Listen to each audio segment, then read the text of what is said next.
হরে কৃষ্ণ। কৃষ্ণ কথা হয়তো আপনার চ্যানেলে সকল বন্ধুদেরকে জানাই স্বাগত। কে বা চায় না নিজের দাম বাড়াতে, তাই না? তাই নিজের দাম কিভাবে বাড়াবেন জেনে নিন।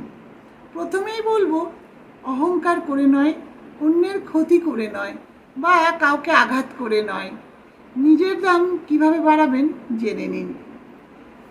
কেউ যদি আপনাকে কিছু বলে, চটপট কথার উত্তর দেবেন না। ভালো করে শুনুন, বুঝুন, তারপর কথার উত্তর দিন। এর ফলে আপনি সঠিক কথা বলতে পারবেন, এর ফলে আপনার মান সম্মান বাড়বে। দ্বিতীয়ত বলছে, যতটা পারেন কম কথা বলুন। কেন কম কথা? তার কারণ আমরা অনেক সময় এত বেশি কথা বলি, কোন কথার কোন মানে নিজেই বুঝতে পারি না। এর ফলে অন্যেরা আমাদেরকে কি করবে? অসম্মান করবে, বোকা ভাববে।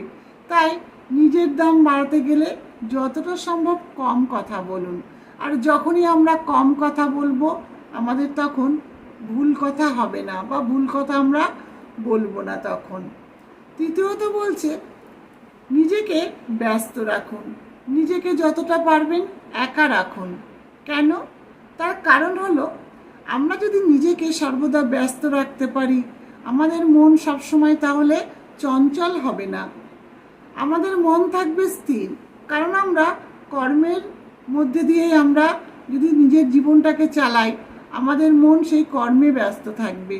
এর ফলে আমরা অন্যদেরকে যেমন বাজে কথা বলবো না, অন্যদের সাথে বেশি কথাও বলবো না। এর ফলে আমাদের দাম বাড়বে, যে না, মানুষটা ব্যস্ত। আবার চতুর্থত বলছে যে, মানুষকে সম্মান করুন। আমরা যদি মানুষকে সম্মান করি, তাহলে নিজের সম্মানটা বাড়বে। কিভাবে? আমি যদি কাউকে অসম্মান করি, আমাকেও তারা কি করবে? অসম্মান করবে। এর ফলে আমাদের মান সম্মান হানি হবে। আগে অন্যদেরকে সম্মান করতে হবে, তাহলে নিজেও সম্মান ফিরে পাওয়া যাবে। তাই এই কথাগুলো যদি আমরা মেনে চলতে পারি, নিজের দাম অবশ্যই বাড়বে। হরে কৃষ্ণ।